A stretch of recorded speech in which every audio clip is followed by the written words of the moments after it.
কিছু কিছু সময় একটু বুদ্ধি খাটিয়ে স্বামীর পকেটের টাকা বাঁচিয়ে দিতে হয়। তো আমি আজকে আমার স্বামীর পকেটের টাকা কিভাবে বাঁচালাম তা দেখতে হলে আমার পুরোটা ভিডিও আপনাদের দেখতে হবে। আসসালামু আলাইকুম, কেমন আছেন সবাই? সকাল সকাল ঘুম থেকে উঠে আল্লাহর নাম নিয়ে শুরু করে দিলাম আমার নিত্যদিনের কাজ। আজকে প্রথমে আগে আমি ডালটা বসাইছিলাম, যেহেতু আমি ঘুম থেকে উঠার আগে দেখছি ভাতটা হয়ে গেছে। আজকে আমি ঘুম থেকে একটু দেরি করে উঠছিলাম, তো আজকে সবজিগুলো আমি ছিলে নিতেছিলাম, যেহেতু ভাবি অন্য কাজগুলো করতেছিল। তো পেঁপে ছিলার আগে আমি হাতে একটু পলিথিন পেঁচাই নিয়েছিলাম, যেহেতু পেঁপের কষ হাতে লাগলে হাতটা কিন্তু অনেক সময় ধরে চুলকায়, এই জন্য আমি সবসময় হাতে পলিথিন পেঁচাই পেঁপে গুলা ছিলি। তো একটা চামিচ দিয়ে পেঁপের বিচিগুলো আমি আগে ফালাই দিই। আসলে যে কাজটা যেভাবে করলে সহজ হয় ওই কাজটা ওইভাবেই করার চেষ্টা করি সবসময়। তো সব সবজিগুলো ছিলার পর আমি আবার মাহফুজকে বলছিলাম যে মাহফুজ সবজিগুলো তুমি ধুয়ে দাও। তো মাহফুজ আবার সবজিগুলো ধুয়ে দিয়েছিল, আমি আবার সবজিগুলো কুচাই নিয়েছিলাম। তো আজকে আমি পেঁপে, আলু, মুগ ডাল দিয়ে মাছের মাথা দিয়ে রান্না করবো, তার জন্য এগুলো কেটে নিচ্ছিলাম। আর লাউ দিয়ে ডাল দিয়ে ভুনা করবো, তার জন্য লাউগুলো কেটে নিতেছিলাম। ইদানিং আমি ঠিকঠাক মতো ভিডিওগুলো করতে পারি না, কারণ আগে সবসময় ভাবি ভিডিও করার জন্য ডাক দিত যে ভাবি আপনি ভিডিও করবেন না, কিন্তু এখন ভাবি কেন জানি ডাক দেয় না। আসলে বুঝতে পারি না কিসের জন্য ডাক দেয় না।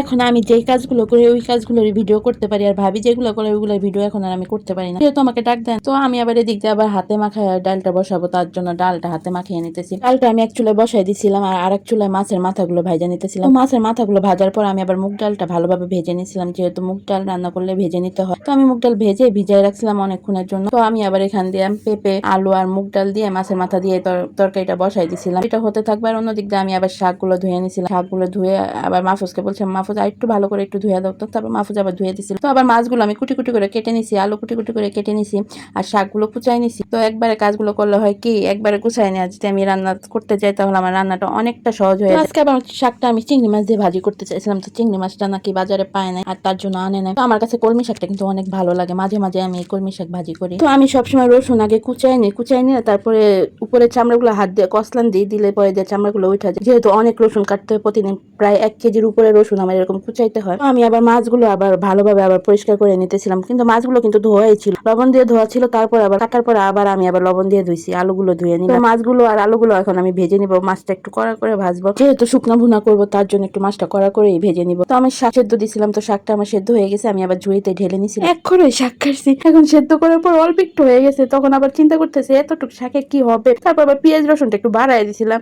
বাড়াই দিয়ে পরে ভাজি করে নিছি। তো আজকে আলহামদুলিল্লাহ শাক ভাজিটা অনেক মজা হয়েছিল, আর কালারটাও মাশাআল্লাহ অনেক সুন্দর আসছিল। আমি আলুগুলো আবার হলুদ দিয়ে মাখায় নিয়েছিলাম, যেহেতু মাছগুলো ভাজা আমার হয়ে গেছিল। তো আলুগুলো আর মাছগুলো সমান সমান মানে একটু বেশি ভাজা ভাজা করে নিছি। তো মাছ আর আলু টমেটো দিয়ে আমি একটা শুকনা ভাজি করবো।